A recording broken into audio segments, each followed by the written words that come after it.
मेरा नाम अमन सिंह है। मैं बलिया से हूँ और मेरी डांस सोसाइटी है सेकेंड ईयर।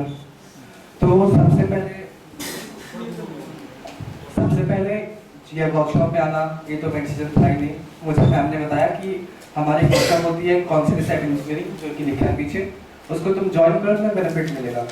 मैंने बिना सोचे समझे इसको रजिस्टर तो कर लिया। मुझे पता ही था इसमें क्या करना है क्या नहीं करना है। पर जब मैं पहले दिन आया, मैं मैम से मिला, गोपाल सर से मिला, तब मुझे लगा कि ये बेनिफिशियल तो है। अब उन्होंने कहा सबसे पहले तुम डिसाइड करो तुम्हें गलतियाँ क्या कर जो कर रहे हो तुम्हें ठीक करनी है। तो मेरे अंदर बहुत सारी चीज़ें हैं जिसको मैं यहाँ पे बताना चाहूँगा। सबसे पहले ओवर थिंकिंग, ना कि मेरे अंदर ये दिक्कत है बाकी आजकल की बहुत सारे यूथ में ये दिक्कत है ओवर थिंकिंग। हम लोग क्या करते हैं, थॉट्स लेते हैं, उससे सोचते हैं, हमें लगता है कि हम लोग उसे रिजॉल्व कर रहे हैं बल्कि हम उसमें और फंसते जाते हैं, जो कि एक तरह से बार बार सेम प्रोसेस को हम रिपीट करते हैं। हमें लगता है कि हम चीज़ें ठीक कर रहे हैं पर और ख़राब होती हैं। तो सबसे पहले जब मैं आया तो पहले दिन हम लोग यही पढ़े कि स्टेप 1 पे क्या था कि अपने थॉट्स को ऑब्जर्व करना। जब हम लोग अपने थॉट्स को ऑब्जर्व करना ठीक से जानेंगे नहीं तो उसे ठीक कैसे करेंगे। तो वो चीज़ वो कॉन्सेप्ट मुझे बहुत अच्छा लगा और फिर धीरे धीरे हम लोग आगे के स्टेप पे आगे बढ़ते गए। फिर सेकेंड चीज़ थी इरिटेट होना, बहुत जल्द किसी के बातों में आ जाना या फिर कोई बोलने को उसका बुरा लग जाना। ये मेरे अंदर बहुत चीज़ें थी। फिर जब मैं उनके इंटेंशंस या फिर जब मैं खुद के बारे में सोचने लगा, समझने लगा, तब वो भी चीज़ें काफ़ी कम होती गई। फिर बाद में हमने समझा कि आजकल जो भी लोग बोलते हैं वो कंक्लूड करते हैं, हम खुद 90% जो भी चीज़ें बोलते हैं वो कंक्लूजन देते हैं। ऑब्जर्वेशन बिल्कुल ना के बराबर हो देते हैं। तो ऑब्जर्वेशन और कंक्लूजन में अंतर क्या होता है, उसे कैसे ठीक करें।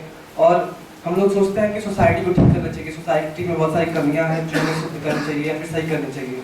जबकि हम लोग ये समझते हैं कि हमारा जब हम खुद में स्टेबल होंगे, खुद में काम होंगे, खुद को समझेंगे, तभी सोसाइटी या फिर दूसरे लेवल पे या फिर नेचर को हम लोग समझ सकते हैं। तो ये सब चीज़ें काफ़ी मुझे हेल्प करी और अभी भी मैं सीख रहा हूँ। ऐसा नहीं है कि अभी 7वें दिन या फिर 8वें दिन तो मैं सब कुछ समझ गया फिर सब कुछ सीख लिया। एक तरह से मैम बोलते हैं कि अभी तो ये एक तरह से आप सीख रहे हैं, लेबोरेटरी तो आपकी बाहर है। तो वो फील करते हैं, हम लाइफ में जाते हैं, क्लास में क्लासमेट्स हैं, टीचर्स हैं, घर पे जाते हैं, फैमिली है, परिवार वाले हैं, उनसे बातें होती हैं, फिर समझ में आता है कि हाँ अभी लर्निंग का प्रोसेस चल रहा है, अभी हमें बहुत कुछ सीखना है। और रही बात इस वर्कशॉप की, तो ये वर्कशॉप मैं चाहूँगा कि बस मुझे ना कि बल्कि मेरे जूनियर्स, मेरे फैमिली मेम्बर्स सब ज्वाइन करें और समझे कि इसकी ज़रूरत है सोसाइटी में, सबको इस चीज़ की ज़रूरत है। हम लोग को लगता है कि हम लोग जो कर रहे हैं सही कर रहे हैं, सामने वाली गलती है या फिर मेरे में कमी नहीं है या फिर मेरे साथ ऐसा क्यों हो रहा है। पर ये देखिए तो एक तरह से हम लोग का बस एक प्रीकंडीशनिंग है या फिर हम लोग सेंसेशन के थ्रू जो भी करते हैं वो चीज़ है।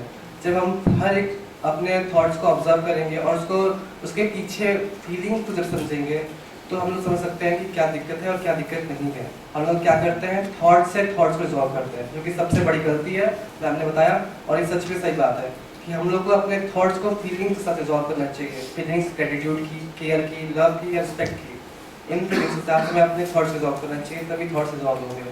तो इतनी सारी चीज़ें मुझे वर्कशॉप से तो फ़ायदा हुई, बल्कि आज मुझे पता चला कि BE-सेल में बस वर्कशॉप रोक के जाती बहुत सारी चीज़ें हैं और मैं बिल्कुल उसमें पार्टिसिपेट करना चाहूँगा। जैसे डॉक्टरेट प्रोग्राम हो गया या फिर प्रतियुद्ध हो गया, इन सब चीज़ों में मैं भी कंट्रीब्यूशन देना चाहूँगा और चाहूँगा कि ये सब चीज़ें मेरे थ्रू या फिर मैं जितना उसमें हेल्प कर सकूँ उतने लोगों तक पहुँचे और उनमें हेल्प हो।